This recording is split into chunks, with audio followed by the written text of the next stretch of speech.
Story 1. The gym I wasn't supposed to go to. I wasn't supposed to be there. I'd passed that gym 100 times before but never walked in. It looked intense, like the kind of place where guys didn't smile, just grunted, sweated, and lifted twice their body weight. But that day, something pulled me inside. Maybe I needed to feel different.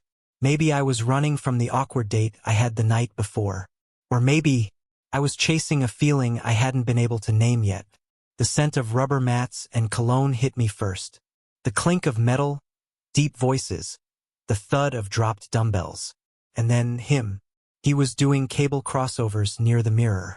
Red tank top, black shorts, forearms like sculpture. His skin had that post-workout glow, not just sweat, but warmth, life, confidence. Our eyes met for a split second, just long enough for him to raise one eyebrow. I looked away fast, pretending to fix my grip on the pull-up bar. I told myself I wasn't going to stare. I wasn't that guy. But I was lying to myself. Every time I moved stations, I somehow ended up closer to him. Finally, in the stretching area, he came over. Casual.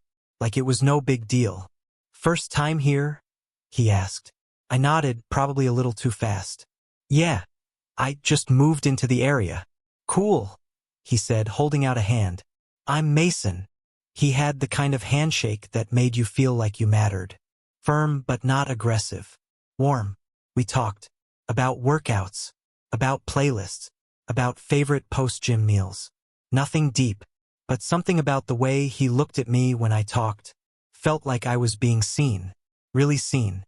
For the first time in a long time. At the end of the workout, I was about to leave when he tapped my shoulder. "Hey," he said. "You free tomorrow?" I froze.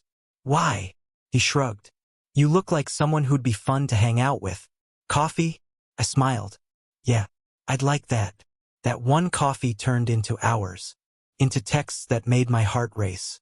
Into workouts together, laughing between sets. Into a late night on my couch, knees brushing. His hand on mine. When we kissed, finally, it didn't feel like something new. It felt like something I'd been missing. Sometimes you end up in places you weren't supposed to be. And sometimes, that's exactly where you're meant to find love. Story 2. The boy on the train. It was the 5:42 train from downtown. I was late, flustered, holding a coffee I didn't even want anymore. The train was half full, just loud enough that no one really noticed each other. Except I noticed him.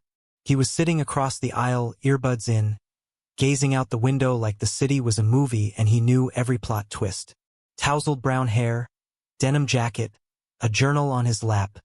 Not a phone, a real journal. Who even uses those anymore? I glanced. Once. Then again. He caught me the third time. He didn't look annoyed. He smiled. Not big. Just the kind of smile that makes your stomach flip like it's on a roller coaster.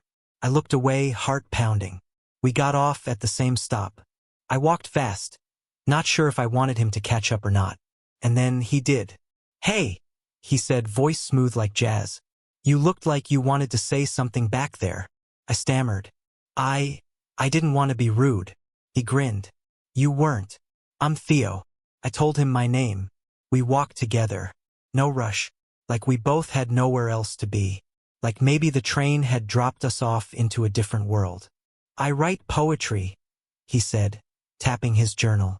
"I like watching people on the train, imagining their lives." "Did you imagine mine?" He looked at me, then said softly, "I imagined you were lonely, but didn't want to be." I stopped walking. He looked back. "Was I wrong?" "No," I said quietly. "You weren't." We sat on a bench in the park. Talked until the sky turned orange. He read me a poem about feeling invisible in a crowd, and I almost cried because I knew exactly what that felt like. He asked if he could kiss me. I said yes. It was slow, careful, like he'd waited a long time for it. We met again the next day, and the next. Every train ride became something I looked forward to. A little piece of magic stitched into my routine. Falling for Theo didn't feel like falling. Felt like breathing. Like I'd finally exhaled after years of holding it in. Sometimes, love finds you in the quietest moments. On a train. In a smile. in a poem that says everything you never knew how to.